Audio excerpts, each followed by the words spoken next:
akan denda dia. Kita akan denda dia, denda online. Siapa yang dapat markah terendah. So fokus. Fokus. Alright. Kemudian kita lihat di sini. Okey. Sistem politik masyarakat Arab Jahiliah ni sebenarnya adalah terdiri daripada dua kaum utama, Hadari dan juga Badui. Dan mereka mengamalkan sistem kabilah. Dan kabilah itu bermaksud suku, bangsa ataupun kaum. Alright. Kemudian kita juga lihat ciri-ciri politik masyarakat Arab di mana kabilah itu atau kaum itu dia mesti ada ketua dia iaitu seorang syekh. Dan syekh itu mestilah ahli kabilah tersebut, mesti berani, mesti matang, mesti pandai berpidato dan juga sanggup mempertahankan puaknya. Jadi oleh kerana mereka ni penyatuan masyarakat berkabilah tu taksub kepada kaum masing-masing, sangat-sangat menjaga kaum masing-masing, mereka ada semangat asabiah. Asabiah ni maknanya apa? Semangat sangat-sangat teguh ataupun sangat-sangat menjaga suku bangsa mereka. Itu asabiah. Konsep-konsep tu ya. Baik. Kemudian kita lihat sistem ekonomi masyarakat Arab Jahiliah di mana kita tahu mereka banyak menjalankan pertanian dan juga perdagangan. Dan selain daripada itu, kita juga lihat mereka berdagang. Kalau berdagang, mereka berdagang secara kafilah. So apa itu kafilah? Iaitu mereka buat berdagang secara rombongan. Rombongan membawa barang dagangan merentasi padang pasir. Dan perniagaan mereka hanya penting untung, untung, untung. Amalkan riba dan penipuan dalam timbangan. Betul-betul lah dia orang ni jahiliah kan. Kemudian kegiatan ekonomi kaum Badui, mereka memang orang-orang Badui ni orang-orang yang tinggal di padang pasir yang berkulit hitam macam Afrika tu. Itu Badui. Dan mereka menternak binatang seperti unta dan menternak secara nomad iaitu berpindah randah. Dan mengamalkan sistem tukar barang ataupun sistem barter. Baik. Kemudian kita lihat sistem sosial masyarakat Arab Jahiliah di mana mereka ada agama dan kepercayaan dan mereka ada adat dan kehidupan seharian di mana kita lihat saya tak sempat nak screenshot. Nak screenshot Korang nak ke nota ni? Korang nak ke nota ni? Tak. Nota ini ada 50 muka surat tahu. 50 kita orang tak boleh baca. Buku teks ada 100 lebih. Oh ya ke? Okeylah. Kalau korang nak tu, nanti cikgu share dalam grup. So korang tak payah screenshot. Cikgu share dalam grup lepas kelas ni. Right. Untuk anak-anak cikgu yang cikgu sayangi dan cintai ini, cikgu bagi korang semua. Alright. Dia jangan cakap lebih-lebih. Nanti orang tahu. Baik, seterusnya. Macam tu. Sorry. Baik. Please jawab. Apa jawab? Dia satu tajuk ke full sejarah? Tak. Satu tajuk ni je, satu bab ni je. 50 muka surat satu bab ni je tahu. Tapi kamu bolehlah edit tu nanti. Boleh edit bagi dia rapat ke, bagi dia boleh je. Kan, boleh je. Don't worry. Baik. Kenapa banyak muka surat? Sebab kita khaskan satu persatu. Kristina kenapa nak demam? Tak nak. Kita tak nak cerita apa-apa. Kita nak cerita tentang ini dulu. Baik, agama dan kepercayaan. Ujian hari ni, nanti kita tengok. Agama dan kepercayaan ada lebih kurang 6 agama. Yahudi, Hunafa, Majusi, Watani, Nasrani dan juga Animisme. So ada 6. Ada 6.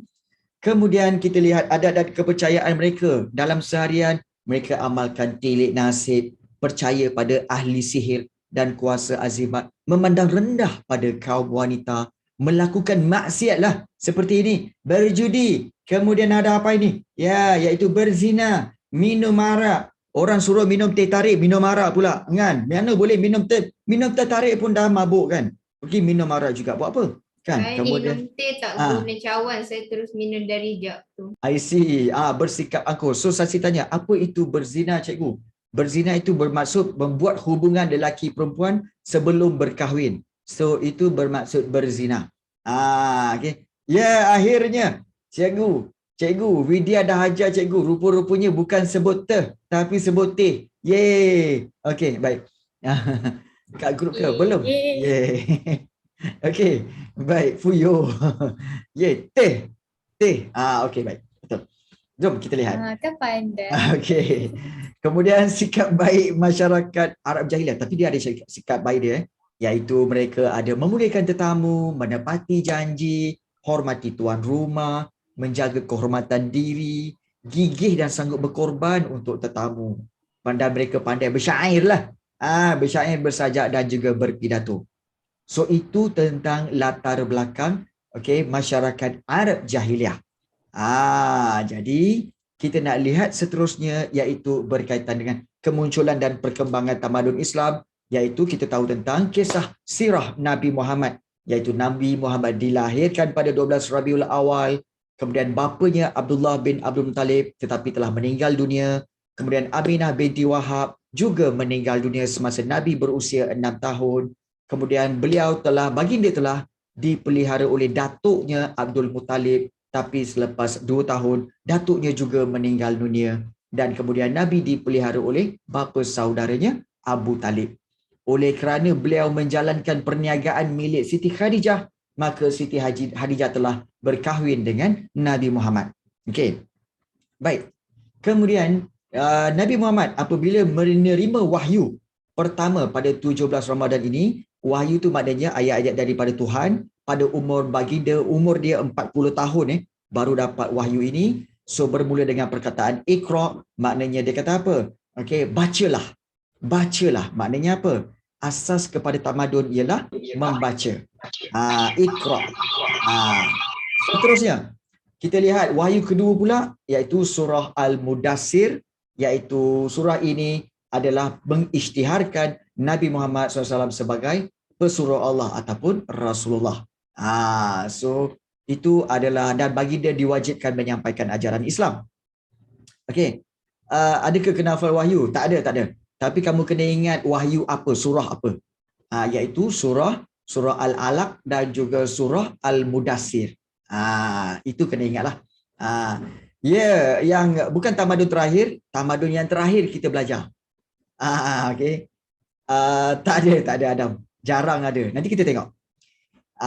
Penyebaran Islam oleh Nabi Muhammad menggunakan 2 cara, iaitu rahsia selama 3 tahun dan juga terang-terangan. So selama 3 tahun tu kita tahu orang yang mula-mula memeluk Islam ialah Siti Khadijah, iaitu isteri Nabi Muhammad sendiri. Kemudian sewaktu terang-terangan, baginda telah menyebarkan dakwah ini kepada kaum keluarganya di Bukit Safa. Itu kamu kena ingat ya. Baik. Kemudian kita lihat penyebaran Islam di Madinah bermula dengan penyebaran Islam bermula dengan perjanjian Aqabah pertama, kemudian ada cubaan membunuh, kemudian perintah hijrah daripada Mekah ke Madinah, kemudian baginda bersembunyi di Gua Tur, singgah di Quba dan mendirikan masjid pertama iaitu Masjid Quba, dan kemudian barulah tiba di Madinah. Itu penyebaran Islam. Sifat terpuji Nabi Muhammad SAW ada 4. Ingat Siddiq, amanah, tabligh dan fatanah. Maksudnya Siddiq, tabligh, amanah, fatanah. Siddiq berkata benar, tabligh menyampaikan, amanah maksudnya dipercayai, dan fatanah maksudnya bijaksana. Ahmad Hafiz. Menyampaikan apa? Tabligh. Maknanya menyampaikan apa yang telah diwahyukan, Zara. Maknanya baginda wajib sampaikan apa yang diperintah olehnya kepada umat-umatnya. So itu maksud menyampaikan. Baik, strategi penyebaran agama Islam dilakukan secara diplomasi dan menunjukkan nilai-nilai yang baik, kemudian menerusi warkah, menyeru memeluk Islam, tidak memaksa mereka memeluk Islam, dan Islam turut tersebar melalui pendakwah yang telah pun berdagang. Dan kita lihat Selepas itu kita belajar tentang penyebaran agama Islam zaman Khulafa Ar-Rashidin, iaitu bermula daripada Abu Bakar, Umar Al-Khattab, Uthman bin Affan dan Ali bin Abi Talib. So ini ada perbezaan-perbezaan dia lah. Okay, daripada keempat-empat ini. Baik. Kemudian kita telah lihat penyebaran agama Islam selepas zaman Khulafa Ar-Rashidin diteruskan oleh Bani Umayyah, Bani Abbasiyah dan juga Turki Uthmaniyah. So ada 3 kerajaan ini ya. Dan kenapa mudah untuk disebarkan agama Islam? Kerana dakwah dia secara diplomasi dan bijaksana dan kemudian melalui perdagangan, kesyumulan Islam itu sendiri iaitu keseimbangan rohani dan jasmani, hubungan diplomatik kerajaan Islam dengan negara lain dan prinsip keterbukaan, amalan toleransi iaitu amalan tolak ansur dan pembukaan wilayah-wilayah baru. Daripada situ kita lihat 8.3 ketokohan Nabi Muhammad sebagai pemimpin di mana baginda menjadi pemimpin negara, pemimpin masyarakat, pemimpin ekonomi dan pemimpin tentera. Di mana kita lihat sebagai pemimpin negara, okey, beliau ataupun baginda telah memimpin tempatan menjadi pemimpin tempatan dengan merangka Piagam Madinah. Iaitu satu perlembagaan, kemudian mengamalkan kebebasan beragama di negara Madinah itu semua orang boleh mengamalkan agama masing-masing, okey, mempersaudarakan Muhajirin dan Ansar dan menyatukan masyarakat Islam dan bukan Islam. Kemudian baginda juga telah hantar pemimpin antarabangsa, okey, di peringkat antarabangsa seperti di Habsyah, Mesir, Byzantium dan juga Parsi. Hebat baginda. Baik, kemudian pemimpin masyarakat. Baginda sebagai pemimpin masyarakat menunjukkan aspek akhlak, maknanya moral, akidah, kepercayaan dan juga syariah, hukum-hukum Islam. Di mana menekankan konsep syura. Ingat syura tu apa? Syura tu berunding, bermesyuarat. Okey, dan menekankan keadilan dan persamaan serta kebebasan melalui Piagam Madinah, menyatukan golongan Muhajirin dan Ansar. Sebagai pemimpin ekonomi, baginda juga telah mengadakan perdagangan dan hubungan luar dan mengajak kepada pertanian, menguruskan tanah dan juga pembangunan suk al-as, maknanya pembangunan pasar. Pasar ya. Kemudian sebagai pemimpin tentera, baginda telah mengamalkan konsep jihad yang berunsurkan kesungguhan dan dedikasi. Tujuan berperang sebenarnya adalah untuk mempertahankan agama Islam sahaja, tidak dibenarkan membunuh sesuka hati dan memusnahkan tanaman. Contoh perang, perang Badar, perang Uhud dan perang Khandaq. Okey, itu antara perang-perang yang telah terlibat. Dan kita belajar tentang sumbangan tamadun Islam kepada dunia dari segi politik, ekonomi dan sosial. Di mana kalau kita lihat dari segi politik, okey, Islam telah mengamalkan, memperkenalkan sistem syura, iaitu bermesyuaratlah untuk mencapai keputusan. Kemudian kehidupan, mesti kehidupan bernegara. Nabi telah memperkenalkan kehidupan bernegara melalui penggubalan Piagam Madinah. Kemudian konsep ummah. Ummah ini ialah masyarakat yang bersatu. Dan juga pemerintahan dan cara hidup yang berteraskan keadilan. Itu dari segi politik. Dari segi ekonomi, okey, tertubuhnya amalan ekonomi Islam, tertubuhnya institusi Baitul Mal iaitu keuangan, menggalakkan perniagaan dan perdagangan serta menyediakan kemudahan asas seperti empangan, jambatan, jamban dan lain-lain. Jamban? Ya, jamban bukan. Jambatan. Jamban lain. Okey, jamban lain. Okey. Kemudian, amalan ekonomi Islam di mana memperkenalkan sistem zakat dan wakaf. Zakat ialah teks. Ya, zakat ialah teks atau cukai dan menggunakan sistem mata wang dirham dan perak, mewujudkan sistem cukai, al-kharaj, ush, sukh al-jizyah dan juga jizyah arus, melarang riba, mencegah penindasan penipuan, menggalakkan kegiatan perdagangan ikut hukum syarak, galakkan pengeluaran produk bermutu, hulurkan bantuan, beri sedekah dan berjimat cermat. Itu amalan ekonomi Islam. Baitul Mal sebagai perbendaharaan negara yang mengurus keuangan negara.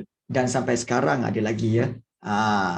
Dari segi sosial, okey, Islam telah mengangkat kedudukan wanita supaya wanita menjadi lebih mulia kemudian menggalakkan penyelidikan saintifik, kepesatan kegiatan intelektual dan juga munculnya ilmuwan-ilmuwan Islam.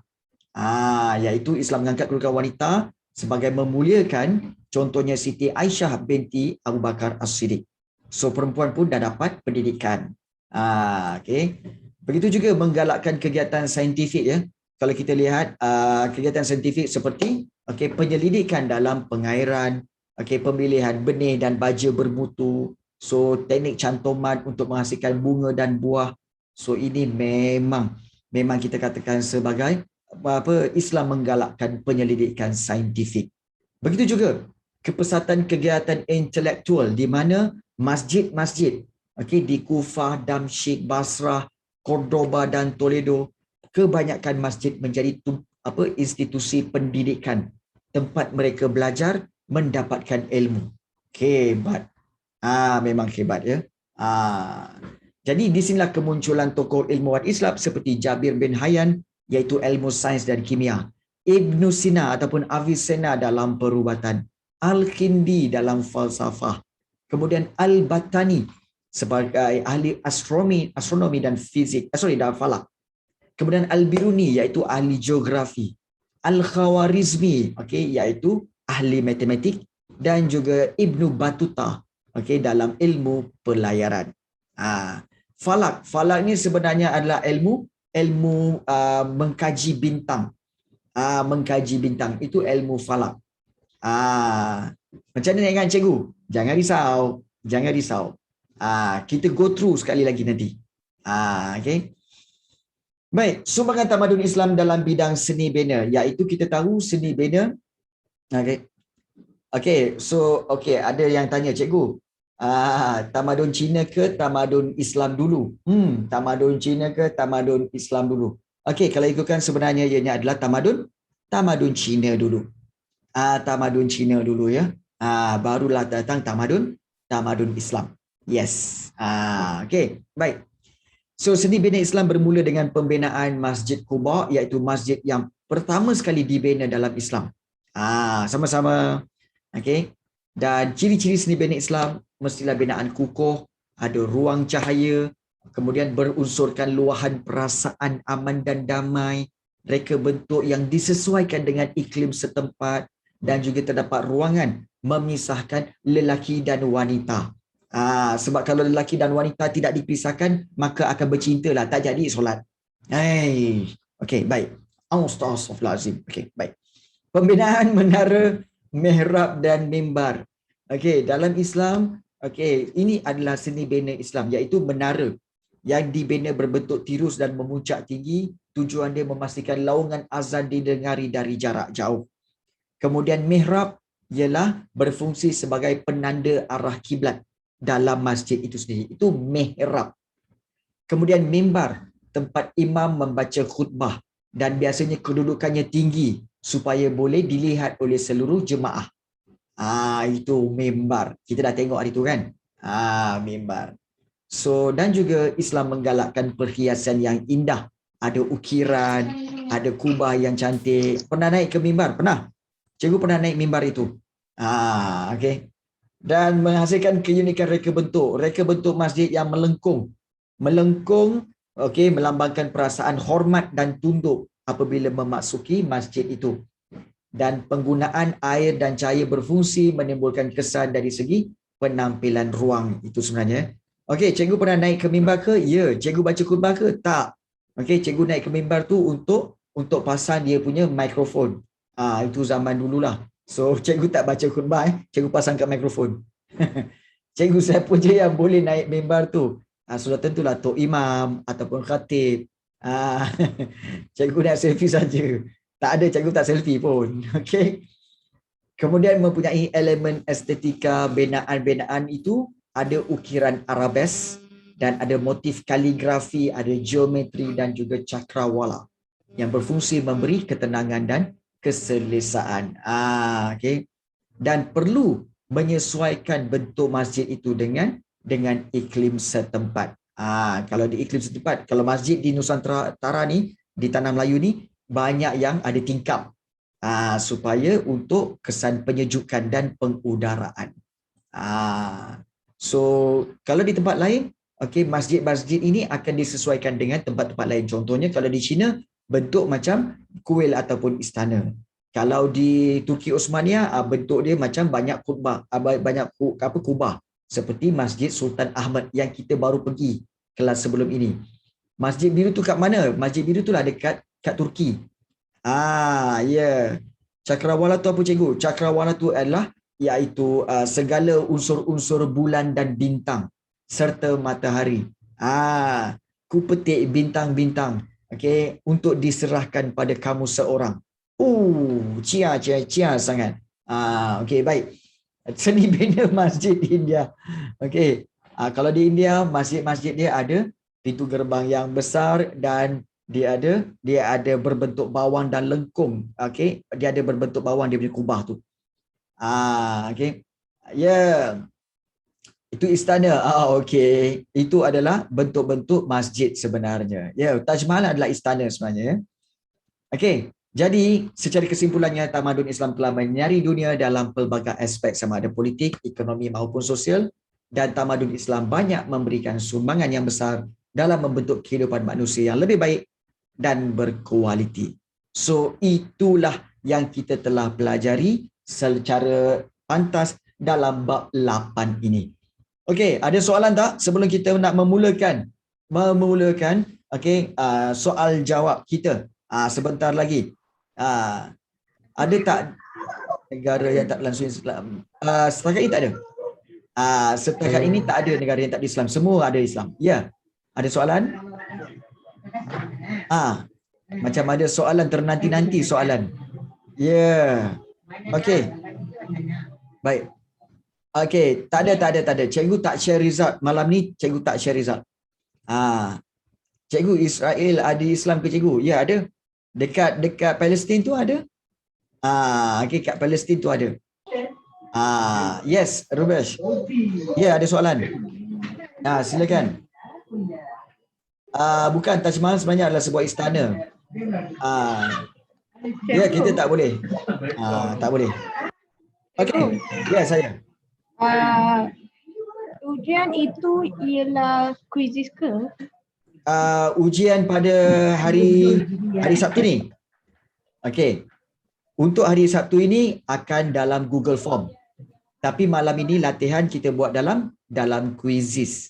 Tetapi harus ingat, okey, dalam quizzes sebenarnya cikgu hanya benarkan sekali saja untuk kamu menjawab.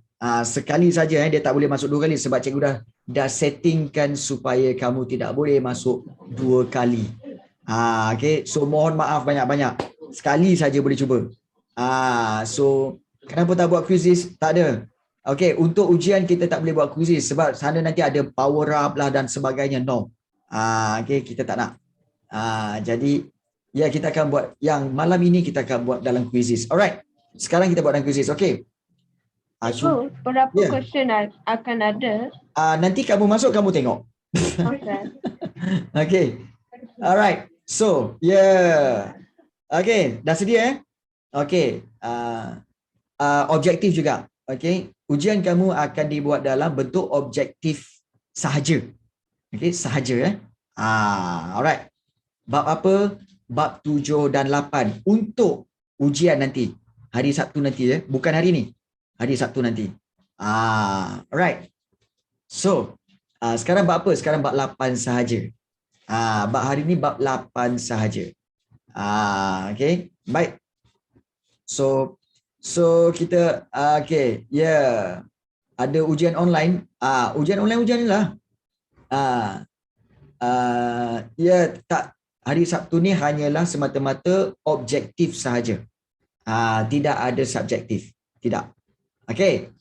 Baik, dah sedia Cikgu akan berikan link dalam grup chat nanti, kamu klik dan terus masuk. Okey? Dan terus masuk. Alright. Semua ya. Okey. Dah sedia Okey, baik. So sila klik pada link ini. Okey. So sila klik sekarang. Cikgu cakap tadi tu. Apa? Apa? Okey, boleh masuk sekarang. Masuk.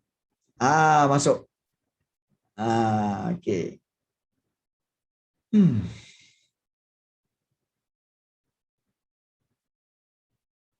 Cikgu share screen now. Tak, belum lagi sebab rasanya macam malam ni agak lagging sikit lah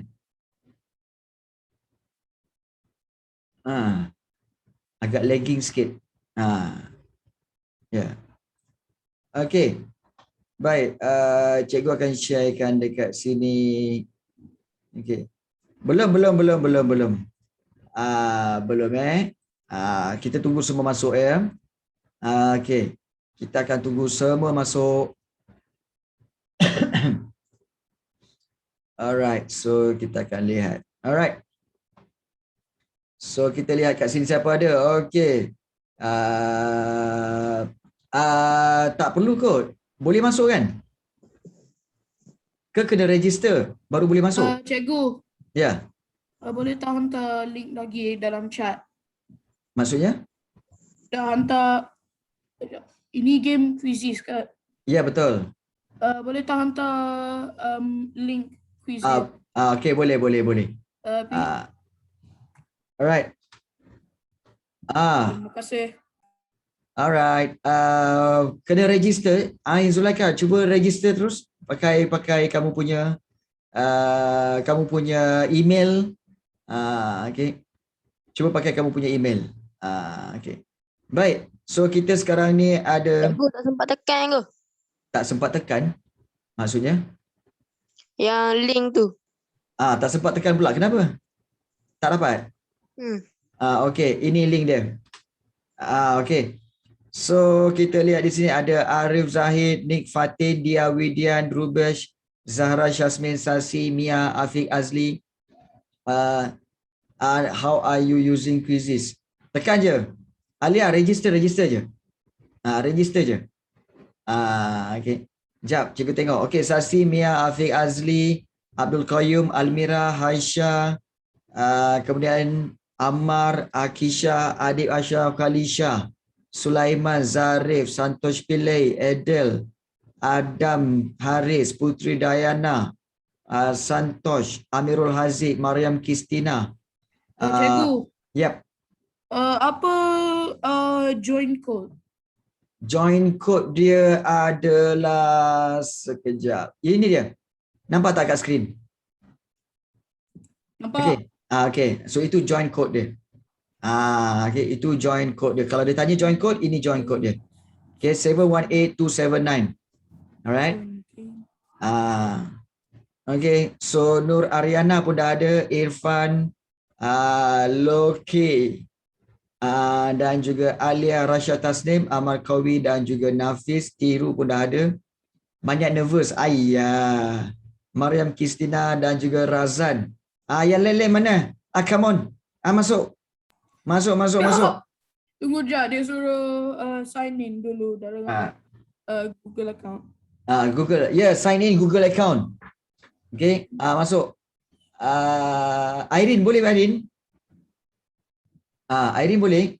Ini bukan test. Ini latihan. Empat darah duduk di tepi sungai. Duduk menjerat si ketamlah batu. Masuk. Masuk. Okey. Tak ada pun Irene. Sudah masuk dah. Suhail dah masuk. Isma dah masuk. Odin, Wafa. Okey, Irene mana Irene? Tak ada pun nama Irene. Break the system later. Okey, baik. Zahra, Amirul Haziq. So dia pergi tutup website cikgu lah. Personal use ke dia pergi tutup? Kamu ambil je lah yang ini, join my quiz ni, lepas tu enter join code ni. Itu je. Okey. Try yang itu. Okey, baik. Oleh kerana kita dah ada 45 orang, so ada lebih kurang 20 orang lagi tak masuk. Ada masalah ke yang lain-lain?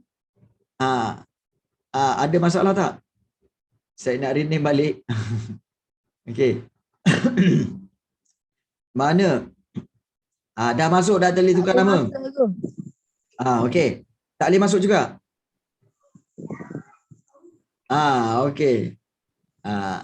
Okay, 47. Monyet tu comel monyet tu comel. Monyet juga yang comelkannya. Okey. Baik. So kita akan mulakan sekarang dan okey, tak apa. Nanti kalau kamu dapat nanti kamu akan mulakan. Okey, kalau Irene tak ada, Irene cuba lagi masuk Irene. Okey. Alright, kita akan mulakan daripada sekarang. Ya. Okey, kita akan mulakan Alright. So, kita akan mulakan daripada sekarang.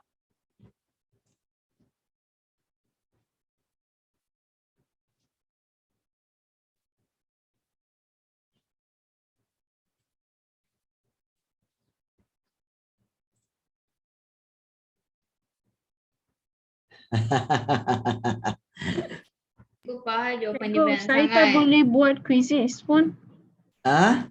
Dia Sama belum je start. tak boleh buat. Dah buat. Dah start. Tak, ya, dia kadang-kadang ada yang lag sikit. Don't worry. Don't worry. Tak boleh tengok markah. Banyaknya soalan cikgu. It's okay lah. Nama pun latihan. Buat lag-lag. Ingat buat relax-relax, buat peace, relax, cool. Okay. Sebab apa? Sebab kita nak cari siapa yang markah terendah. Mungkin kita akan denda dia. Cikgu tak onkan jawapan dia. Jawapan dia kita akan buat bincangkan selepas habis nanti. Okay. Selepas habis nanti. Okay. Jawapan dia kita akan buat selepas habis nanti. Ingat anda hanya boleh masuk dalam ni sekali je. Anda tak ada percubaan 2 kali Sekali saja. So buat betul-betul. Jangan main tembak aja. Dan juga buat pelan-pelan. Jangan laju-laju. Relax, tenang. Bertenang. Okey.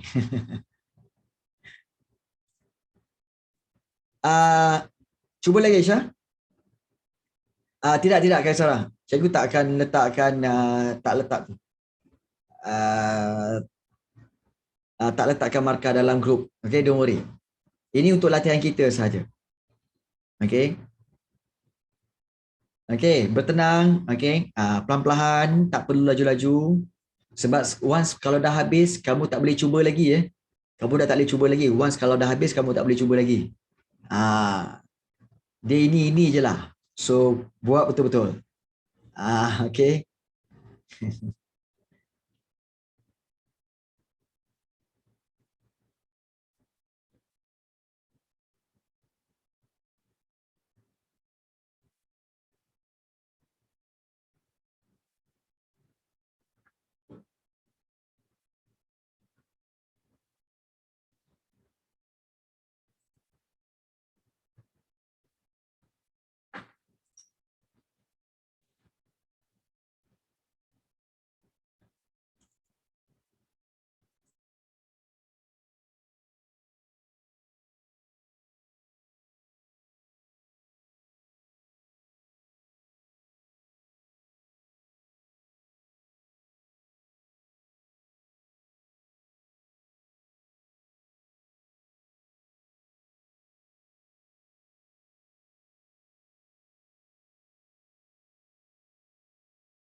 Cikgu,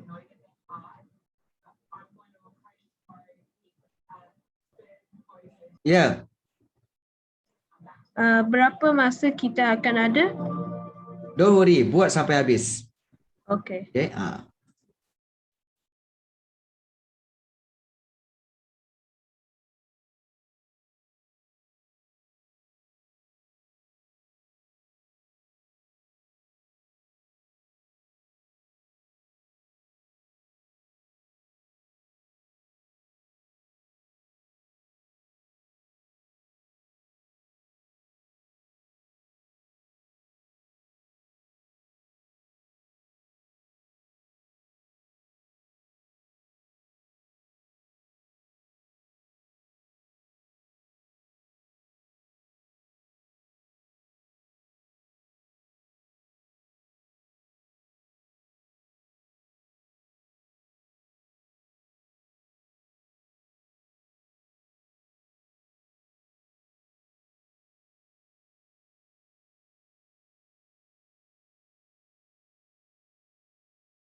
Okey. Macam mana? Dah siap? Kebanyakannya dah siap ke ada yang belum siap lagi? Belum siap lagi, cikgu. Okey.